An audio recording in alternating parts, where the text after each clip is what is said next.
Hey guys, Boris Schlossberg from BKT. This week I want to veer off our usual trade recap that we do on the weekly basis and just talk about a couple of things that we do on a general basis that I think you might find interesting. First and foremost, a couple of questions arose as to why, for example, I use 10-minute or 5-minute chart. In this case today, for example, I'm using 5-minute chart only because IntelliCharts for some reason is not working and I can't get the full scale version, so here I'm using 5-minute charts. But really, none of this really matters in terms of how we select our trades. We don't look at the 5 or the 10-minute chart when we're making our trade selection. The reason I use it when I'm talking about the trades is to simply show you the actual microgranular trade progression as we go through the trade. Basically, so you could see the price action in as much detail as possible.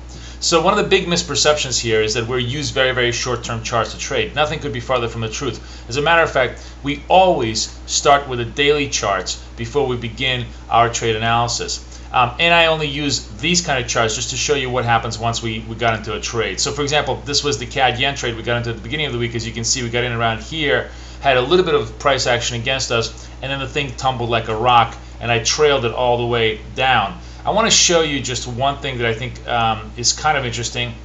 Let me see if I can. All of this is, I'm kind of limited today by the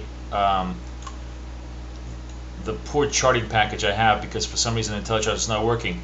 The only interesting sort of controversial part about the CAD yen trade was that when it had gone our way quite a lot, I kept the stop.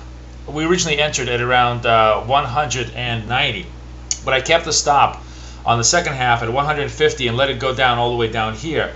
And the reason for that was because I really felt that once, if it did break the 100 level, it was going to go down much further. So I wanted to give it as much room as possible to trade around at this level.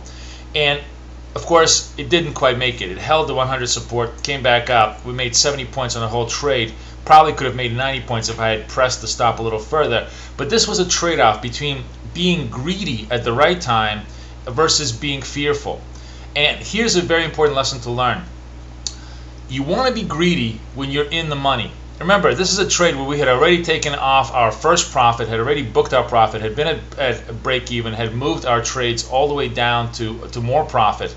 And if you really want to hit that big home run, you have to give it a little bit of space, and you want to be greedy at this point and allow it to run, which was the reason why I kept the stop at 150. Most people make the mistake of actually trying to take their profits very quickly, and being fearful when they're winning and being greedy when they're losing. That is, they never keep their stops very short and keep it going up against them. This is the exact reverse. This is the necessary psychology you need in order to win going forward.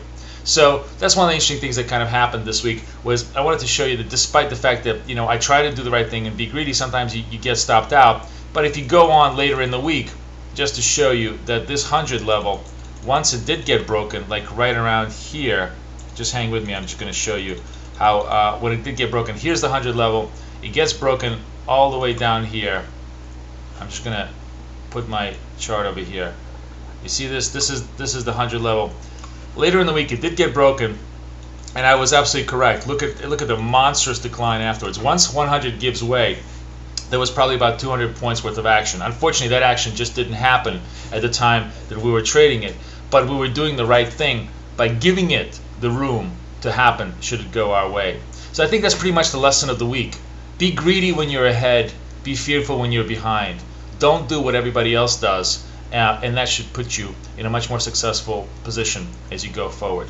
This is Boris Schlossberg for BKT. I'm wishing you the best of luck, and I'll talk to you next week. Bye-bye.